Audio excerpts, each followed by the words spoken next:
Սկսվեց լրագրողների հետ ընդհանուր զրույցից, որտեղ ես իմ հարցերը տվեցի իրեն դաշնակցության գաղափարախոսության մասին, ինքը չպատասխանեց, օրդորեց գնալ գրքեր կարդալ, որտեղ իր կարծիքով ես դա չէի գիտակցի իր պատասխանը, այդպես ակնհայտորեն սևեռված ագրեսիվ տոնով էր պատասխանում։ Այդ բանից ես ամեն դեպքում չուզեցի տրվեմ իր սադրանքին, անընդհատ ինձ վիրավորական տոնով պատասխանեց, այսպես ասեմ, դու չես կարող գիտակցել, դու հարց չես տալի, դու ես ինչ որ դաս տալով։ Դրանից հետո այդպես բան եղավ, այսպես դիալոգ ստացվեց, թե ով կարող է կուլտուրայի դասեր տալ, ինքը կանչեց ինձ, այսպես ասած, հաշիվ մաքրելու կամ ռազմորկի, որ հələ տեսնենք ով ինչ կարող է ասել եւ այլն, շատ ագրեսիվ տոնով, այսպես քաշքշելով։ Այդ լրագրողները անվանում են ՀՀԿ-ի ֆոե, որտեղ որ ՀՀԿ խմբակցությունն է տեղակայված, դրա այդ սրահում այդ տարածքում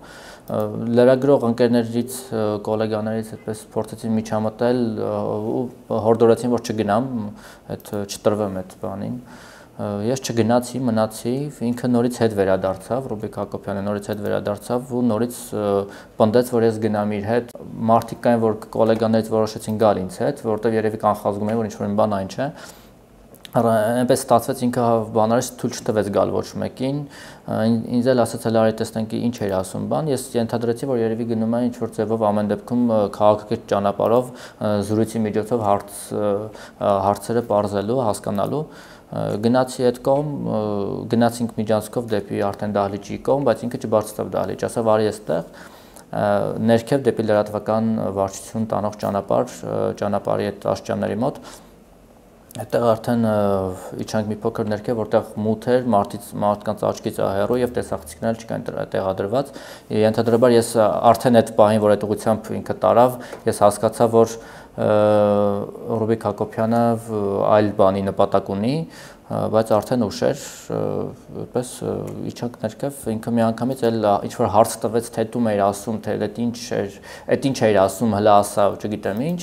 ու էլ արդեն պատասխանը չհասցրեց լսել, ես փորձում էի բացատրել, որ դուք ձեզ էթիկապես ճիշտ չեք պահում, մի երկու բառ հասցրեցի ասել, որ էթիկապես ճիշտ չեք պահում, դուք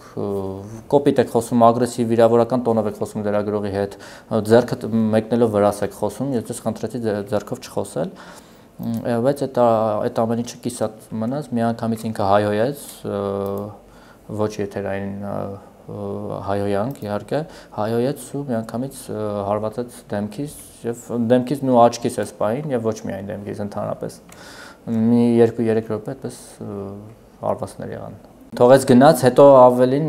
ուղղակի ինքը նաև հետո սպառնաց, որ այս ամեն ինչ այսպես չի, բառացի չեմ հիշում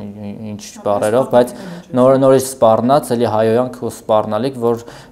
այս ամեն ինչը sense չինի, դու բան ունես ասելու, հենց կգաս մի հատ քո հարցերը մի հատ դրսում կլուծեմ, այդ տարբերակով։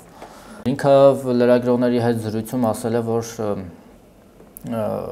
իսկ ով է տեսել, որ ես իրեն հայհոյել եմ, իհարկե գուցե որևէ փաստ կամ ով է տեսել, որ ես իրեն հարվածել եմ, գուցե որևէ փաստ կամ ապացույց չլիներ, եթե դեմքիս վրայի սպին, աչքիս տակի թարմ սպին չլիներ, դե այդ նույն տրամաբանությամբ ես կարող եմ այսինքն ասել, իսկ ինչ որ մարդիկ կարող են գնալ կամ այսինքն ես բռնեմ մի օր իրեն փողոցում ծեծեմ, թաքուն տեղ, դալանում, ինչպես կասեր Վահան Հովհաննիսյանը, հետո ու գնալ, հեռանալ ու ասել իսկ ով է տեսել, որ ես իրեն ծեծել եմ։ Դե նույն սկզբունքով այդպես միշտ կարելի է։ Փաստն այն է, որ զուտ կոնկրետ իր հարվածը փաստող բանը իմ աչքի սպին է։ Լրագրողը մոտեցել է պատգամավորին, փորձել է հարցեր տալ, այդ հարցերը ակնհայտորեն նրան դուրս չեն եկել,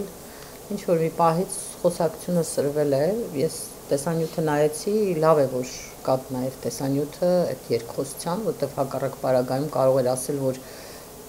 եկել է ինձ հրահրել է, սադրել է, չգիտեմ, վիրավորել է եւ ես արձագանքել եմ դրան, բայց լրագրողը ընդհանրապես սուր հարցեր է տվել,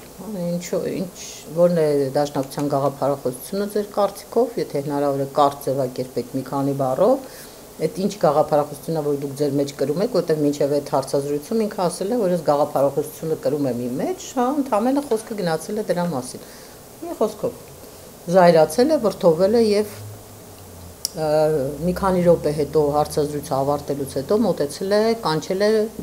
անկյուն, այսպես ասած։ Երևի իրենց թաղում ընդունված է, հա, որ ռազմբիրատի համար ձոր են իջնում, հա, մեքենաների համարները հանում են, իջնում են, իրար ծեծում են, հա, հիմա ինքը ազգային ժողովի падգամավոր չի, ինքը իրականում խուլիգան է,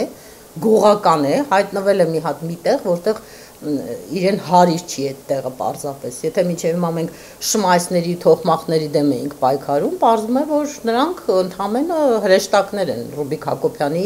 նման մեկի կողքին, հա, որ նրանք գոնե սպառնում են միայն լեզվով են սպառնալիքներ, խոսքով են սպառնալիքներ, հայհոյանքներ տեղում, այս մարդը եւ հայհոյում է եւ նույնիսկ խփում է։ Այսինքն ձեռքը գնում է, մեր լրագրողը մի 50 կիլոանոց տղա է էլի ընդամենը, ինքը իր բոյով բուսով կանգնած, ուրեմն բռնցքով խփում է նրա դեմքին այնպես, որ նկարներում, լուսանկարներում ակնհայտ երևում է այդ վնասվածքը դեմքի։ Ես չգիտեմ, ինձ թվում է, ասա պիտի իր գործընկերները, մեր գործընկերները բոլորը պիտի արձագանքեն այս միջադեպին։ Չի կարող падգամավորը այսպես պահի իրան ազգային ժողովի շենքում եւ մենք դա հանդուրժենք, լռենք, որովհետեւ ինքը падգամավոր է, հա։ Եթե ուրիշ որևէ մեկը լիներ, երևի, չգիտեմ, քրեական գործ կհարուցվեր, կպատժվեր, կնստեր, հա, կբռնեին, կկալանավորեին, ոնց որ սարի թաղի դեպքերում մենք հասանք, չէ, այդ բանին արդյունքին, բայց ինքը արտոնյալ է, այսինքն, էլի, ինքը պետք է խփի ու անցնի, հա, ինքը պետք է մարսի այդ իր արածը։ Ինձ թվում է սա այն դեպքն է, որ անպայման էթիկայի հանձնաժողովը պետք է քննարկի, անպայման պետք է լրագրողական հանրությունը արձագանքի, իրավապաշտպան կազմակերպությունները պետք է արձագանքեն, գուցե լրագրողական կազմակերպություններ կան, որ ամեն մի փոքրիկ առիթով հայտարարություն են տարածում, հա, սա լավագույն առիթն է, սա լավագույն օրինակն է, թե ինչքան անպաշտպան է լրագրողը մեր երկրում, թե ինչքան ինքը վտանգների ու վնասների ու չգիտեմ ինչերի միջով է անցնում իր պրոֆեսիոնալ աշխատանքը կատարելու ընթացքում։ Լրագրող է եղել մինչև դաշնակցական դառնալը, հետո տարբեր պաշտոնների է եղել, հյուպատոսն է եղել Հայաստանի, դաշնակցության կուսակցության անդամ է եղել, հետո ժառանգության անդամ է եղել, հետո այնտեղից էլ է դուրս եկել։ Այսինքն մի մարդ, որը այդպիսի քաղաքական ուղի է անցել, հա, ասենց այս ճամբարից ճամբար թռնելով եւ այլն, ուզում է միայն իրեն պուպուշ սիրուն հարցեր տան, իրեն հաճելի հարցեր տան։ Ինքը պատրաստ չի որ սուր հարց կարող են տալ, որ կարող են իրեն հիշեցնել իր անցյալը, կարող են իրեն ասել, որ դու հիմա որտեղ ես, վերջը որ դաշտում է քո տեղը։ Այն կարծիքին չեմ, որ Հակոբյան Ռուբիկը այնքան մի մեծ անձնավորություն է, որ իր դեմ ուղղված մենք ակցիա անենք։ Իրան պետք է ուղղակի դնել, ոչնչացնել։ Այնպես պետք է անել, որ ինքը քաղաքական դաշտում տեղ չունենա պարզապես։ Լրագրողները մի քիչ պետք է թասիբ ունենան, ուղղակի այդ մարդուն ցույց տան իր տեղը, թե ինքը ով է։ Մինչև հիմա այդ կիրթ, բարեկիրթ, ինտելիգենտ մարդու դիմակի տակ թաքնված է, մի փոքրիկ առիթ է ցույց տվեց, չէ, ինքը իրականում ով է։ Հա, ձեռք բարձրացնել, բան անել, ես չեմ պատկերացնում։ Երևի հարբած է եղել, ոնց որ սովորաբար լինում է ինքը։ Չավառ Ռուբոն, բոլորը գիտեն, որ ինքը խմելու նկատմամբ մեծ սեր ունեցող անձնավորություն է։